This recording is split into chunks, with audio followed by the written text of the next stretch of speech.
What's going on? It's Brad, and this is LGTM Healing. And today we're going to be talking about why you always wait until the last minute to do things. It doesn't matter how much time you get into the deadline, you always figure out a way to be scrambling and scraping right before it's due. Come on, let's talk about it. The reason why we procrastinate is because our bodies and our minds aren't on the same accord. Your nervous system is sensing some sort of danger in front of you. That's the only reason it's not going to move. If it was completely comfortable doing this task, it would have did it already. But something about what happened to you in your past is reminding your nervous system about what's happening right now. So it's causing you to just delay things. It doesn't want to be a part of this because it feels like you don't like it. Like you see, like that uneasy feeling that you have towards doing it. This is relaying the message to your nervous system that this is dangerous. This is something that could possibly kill you. So it doesn't want to do it. It's just going to fall all the way back. And then right before it's due, you get this surge of, oh no, I have to do this otherwise. And then that becomes more threatening. So your nervous system runs away from that, running into the action that been putting off for so long. So it's like your nervous system is always protecting you from whatever it feels like is the worst case scenario. So you just have to train your nervous system to be on your side with things. Train it to be on the same side as your conscious mind so that you're not constantly thinking about things that aren't getting done. That can be rather frustrating and it just causes things to pile up on you. Like, kind of gets crazy when you just always put stuff off. Eventually, it gets jumbled up and you start missing things, start missing deadlines, and having to reschedule. And it just starts getting messy. But one of the ways that you can get yourself right and actually start to do things way before it's due is to just look at the situation and take some deep breaths. As you start deeply breathing into your diaphragm, you'll be able to see more options. You don't have to just see putting it off as the option. You'll actually be able to just start looking at it like, what do I have to do? Huh, okay, that's all it was? Okay, I probably should just knock this out now. That level of thinking, it can come after you start doing some intentional deep breaths. 5-second inhales, 5-second exhales. Do this for 5 minutes. It's 6 breaths a minute. That will literally shift you out of that sympathetic state into a more parasympathetic state, from fight or flight to rest and digest and heal. And once you're in that place where you can rest, then you can actually start seeing the rest of the options. Like you can actually see what's going on in front of you and make a better decision instead of just making a decision because your body is telling you, no, we're not doing this right now. It's like, who's in control? Is it your mind or is it your body? It could be either or, but I just want to know, like, what do you want? Do you want your body to continue leading you around life and you have a idea to do something, but your body's like, no, so it just ends up not happening? Or would you like to tell your body we're going to do something and then your body just starts moving because it's your body? You see what I'm saying? Like, you can really get your body to do what you want it to do. It's your body. It's like, yeah, the nervous system is the command center of your body, but you are in control of your nervous system. You dictate it. So send some breaths to it to let it know that you're not in any type of danger. You can let it know that you're safe.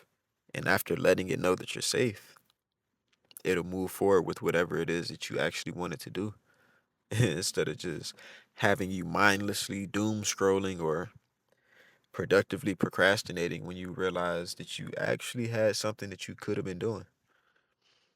Productive procrastinating, like busy work, making it seem like, to the ego that you're doing something, but in reality, you aren't doing anything towards your goals. That's what I mean by productive procrastination.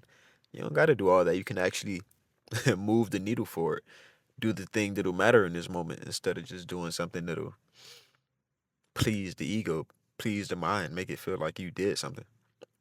You feel me? See, your nervous system is kind of like Wi Fi, and all of the different parts of your body are the different devices.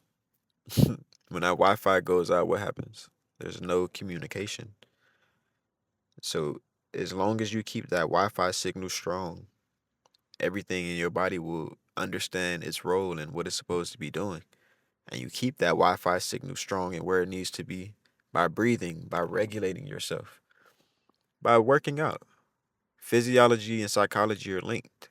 If you want your body and your mind to be on one accord, move. You're consciously telling your body to move. And then once it does that, it's linking the bridge between the two. Instead of you just telling your body to do something and then you're still sitting there 30 minutes later. You know, you can just ignore yourself. Like, have you really experienced this? It's like, yeah, we all do it, but like, have you ever been conscious of the fact that you can ignore yourself? Hey, we're gonna go do this.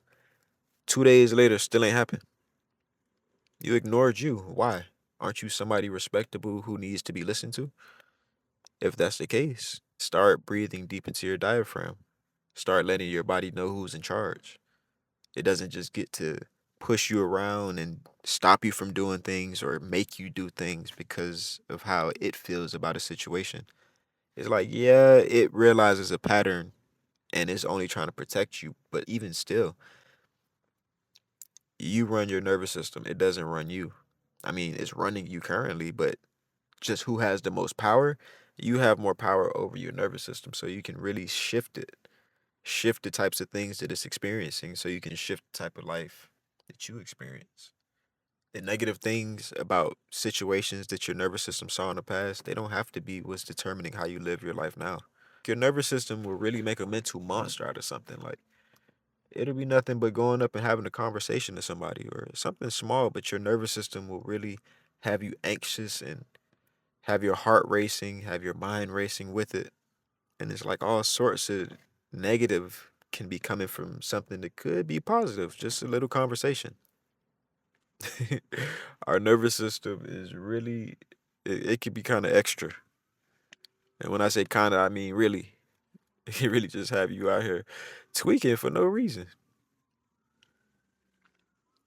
Like, what is anxiety? You can lose your words, lose your ability to be able to do the next thing that's a part of what everybody else is doing. Like, you're just in a chair, not really participating. Or say you do try to participate and you're stuttering, you're just really, really shy. Like, what is going on there? Like, it's the craziest thing. The nervous system, the way it acts with us, dog. Like I said, it's a protection thing, so it's nothing to be mad at. It's working perfectly. Anything that you aren't liking that your nervous system is doing is just highlighting the type of inputs that you put in at some point. So yeah, shift your state and then look at that task that you need to do. As soon as you get the deadline, like as soon as you get assigned something to do, or as soon as you make it a goal to do something, you can start on it immediately. You don't have to wait until it's due for you to actually move. You feel me? I'm Brad, and this is LGTM Healing, where we get your mind right so you can go and get your money right. You dig? I'll see you next time.